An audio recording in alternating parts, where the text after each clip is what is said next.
gracias por acompañarnos. Continuamos en Más que Noticias. Vamos de inmediato con nuestros titulares. Jefa del gabinete aseguró que la reactivación de la economía ya está en marcha. Anunció que el gobierno levantará las trabas a la inversión privada para ayudar a impulsar la economía.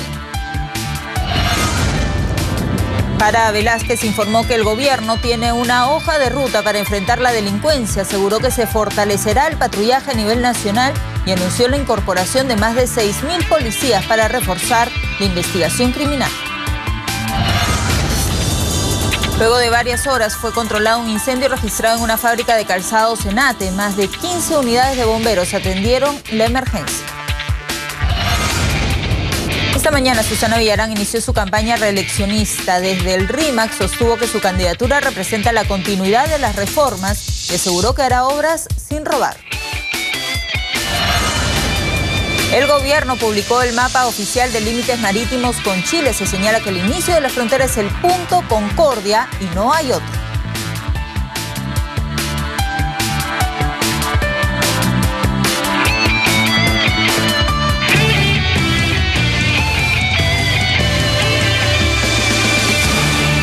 Continuamos en Más que Noticias. Les contamos que en su discurso, Ana Jara aseguró que el plan de reactivación económica ya está en marcha. Esto ocurrió esta mañana. Ella reconoció que el mes de junio fue el peor mes del año para el Perú. Anunció además el levantamiento a las trabas a la inversión privada para ayudar a impulsar la economía. El gobierno adoptó entre mayo y julio una serie de medidas de política fiscal, aproximadamente de 6.000 millones de nuevos soles, como parte de la conducción de una política fiscal contracíclica responsable, dirigidas a impulsar la demanda interna en el corto plazo y acelerar la ejecución del gasto público.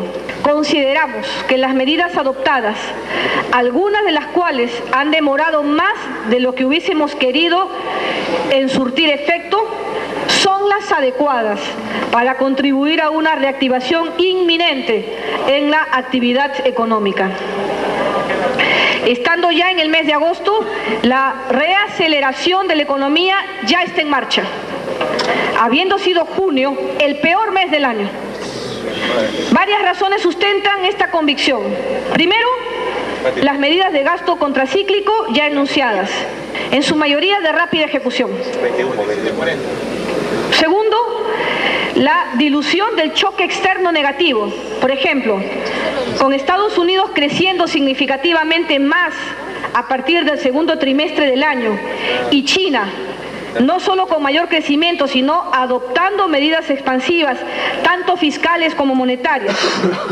Y tercero, el incremento de producción del proyecto minero Toromocho. ¿Y cómo está el debate a esta hora de la tarde en el Congreso de la República? Vamos a enlazarnos nuevamente con nuestro compañero Juan Carlos Portilla. Juan Carlos. Así, vamos a escuchar a Mauricio Mulder de Concertación Parlamentaria, miembro del Partido Aprista, para su posición aquí en este debate. Desmintiendo a la propia presidenta del Consejo de Ministros. Este entonces es el gabinete de los lobbies. Este entonces, presidenta, viene a ser el mismo gabinete que había traído el señor Cornejo y que no mereció un voto de confianza por parte de la representación nacional en su primera oportunidad. Es el gabinete que tuvo el cuajo de aumentarse los sueldos de 15.000 a 30.000 soles. Ya nos hemos olvidado, ¿no? 30.000 soles de sueldo porque son grandes técnicos. Grandes técnicos, presidenta, que deberían tener esta nota. 0.3. Esta es la nota del gobierno, 0.3. Ese es el crecimiento económico del Perú en el mes de junio. 0.3. Que no, que los precios internacionales, mentiras. Precio del cobre y precio del oro en el año 2006 eran menores a los actuales. Esto se debe a incapacidad o a falta de ganas o simplemente porque no les interesa que el país desarrolle y el país avance. Porque tienen todavía el discurso de que promover la inversión por alguna razón les parece malo. Y por eso el presidente de la República, en el caso emblemático de Conga, dijo: no es un problema de la empresa. Ahí está, pues. Este es el resultado. No promover inversiones. Este es un gabinete jalado, como es un gobierno jalado, presidente. Porque esta cifra no solamente es el crecimiento económico, que es decrecimiento. Esta cifra, presidenta, tiene personas de carne y hueso que tienen DNI y que son peruanos, como nosotros. Por esta cifra y por la desaceleración económica del gobierno, 2 millones de peruanos que son pobres pudieran haber dejado de ser pobres si se hubiese mantenido el ritmo de la década anterior. 7%. El gobierno del presidente Paniagua, el presidente Toledo, el presidente Alan García, con idas y bajadas, subidas y bajadas, 7% de promedio de crecimiento. El actual gobierno, presidenta, ya está en menos de 3. Y están anunciando que para este año el crecimiento será 3. Seguramente que ni siquiera será 3. No van a llegar, pues, presidenta, a un crecimiento en el quinquenio que supere el 3%. 2 millones de peruanos siguen siendo pobres gracias a este gobierno. 1.200.000 peruanos no tienen empleo. Pudieron haberlo tenido si se mantenía el crecimiento. No lo tienen. Y es más, en diversos sectores ya comienza el decrecimiento. En el sector industrial, manufacturero, donde está justamente la mano de obra. Decrecimiento económico, presidenta. Menos 0.1% ya son despidos. Pequeños. Pero eso ya se llama despidos, presidente. Entonces, las cifras de este gobierno son cifras jaladas. Son cifras que demuestran que no hay una política económica coherente.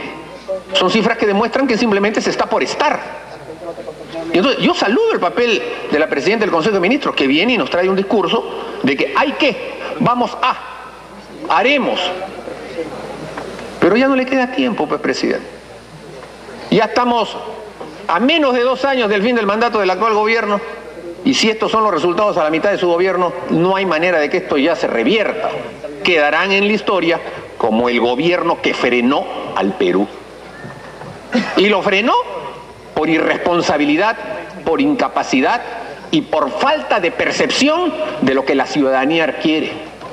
¿De qué otra manera se puede explicar que frente a una huelga médica o a una huelga de enfermeras, los ministros aumenten el sueldo de 15.000 a 30.000 soles?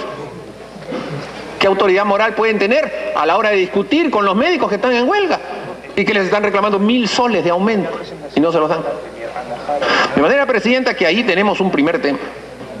Y el segundo tema, que aquí se ha dicho también de manera referencial y de pasada, la lucha contra la corrupción, correcto. Pero ¿qué se está haciendo para poder justamente prevenir que los famosos lobbies no empiecen a germinar cada uno de los casos de corrupción que tiene el gobierno? No estoy refiriéndome solamente al tema Interoil.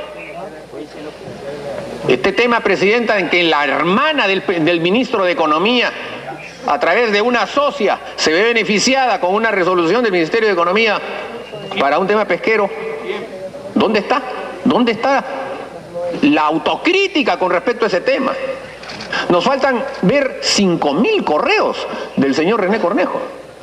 Si en solamente algunos correos que han salido se está viendo este tipo de casos, ¿qué cosa habrá en los otros 5.000 y pico de correos electrónicos que se han filtrado y que evidentemente van a mostrar hecatombes si es que mantienen el mismo nivel de lo que ahí se ha sorprendido?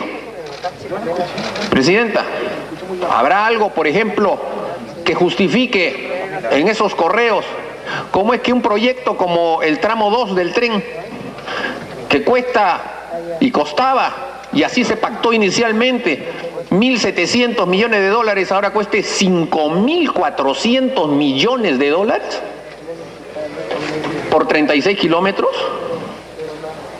Hay un comparativo que está en las redes que dice que el tren de 1.300 kilómetros que va entre Pekín y Lhasa, que es la capital del Tíbet, que atraviesa toda China, costó 4.100 millones de dólares. Tiene 1.300 kilómetros y hay túneles, sube a 5.000 metros, resiste 40 grados de calor, va a menos 40 grados de temperatura.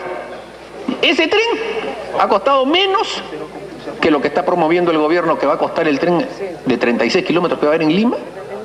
¿O por qué, por ejemplo, no hacemos el comparativo de cómo el gasoducto del sur, que también estuvo ya firmado en prefactibilidad por 1.100 millones de dólares, que los iba a poner directos, todos esos 1.100 millones de dólares el operador, ha sido cambiado por un contrato que va a costar casi 7.000 millones de dólares y que no lo va a poner el operador, sino que lo vamos a poner cada uno de los peruanos en nuestro recibo de luz.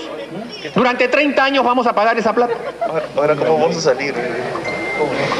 Tiempo adicional. Seguramente, Presidenta, lo descubriremos cuando se trate el tema de los correos del señor Cornejo.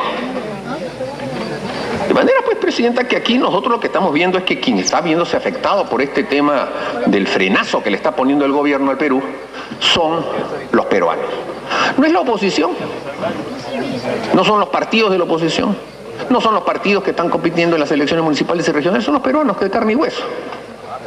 A lo mejor la ministra de Salud nos puede explicar cómo es que, por ejemplo, la desnutrición infantil en el sector rural aumentó a 32.3% en el año 2013, que la anemia en niños de 6 a 36 meses se ha incrementado de 41% que era en el 2010 a 47% en el 2013.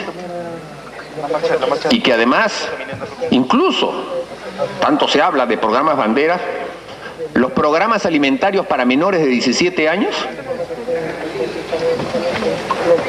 Para que concluya, se han reducido, Presidenta, de 32% de cobertura en el 2010 a 29% de cobertura en el primer trimestre del 2014. Estas son cifras que ya significan que los errores y las incapacidades económicas del gobierno se reflejan en el estómago de los niños. Y eso es sumamente grave. Veamos, por ejemplo, en el sector educación. El sector de educación se anuncia con bombos y platillos de que se va a inyectar el doble del presupuesto que tiene.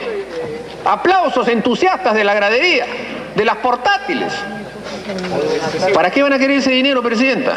Mire, la capacidad de gestión del Ministerio de Educación, 2012, se dejó de gastar 48% del presupuesto del sector, tuvieron que devolver 48% del presupuesto, que es el equivalente a 3.500 millones de soles. Y en el año 2013 han dejado de gastar 2.800 millones de soles, Ministerio de Educación. Y en lo que va del año 2014...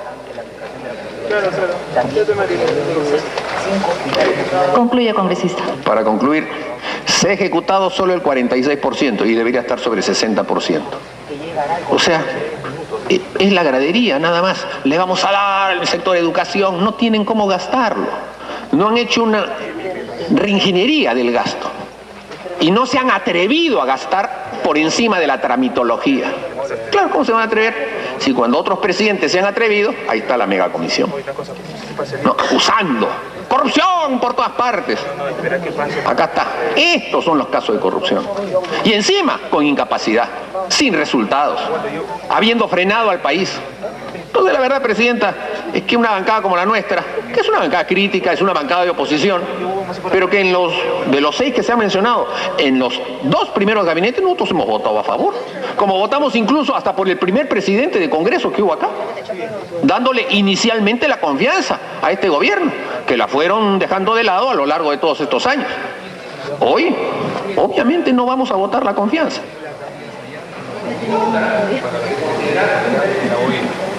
Concluya. En contra de considerar que este gobierno merezca confianza. El gobierno lo sabe bien.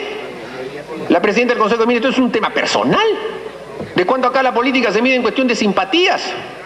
Para este tipo de cosas lo que viene aquí a sentarse como en un banquillo es el gobierno. Y este gobierno ya no pasa el examen.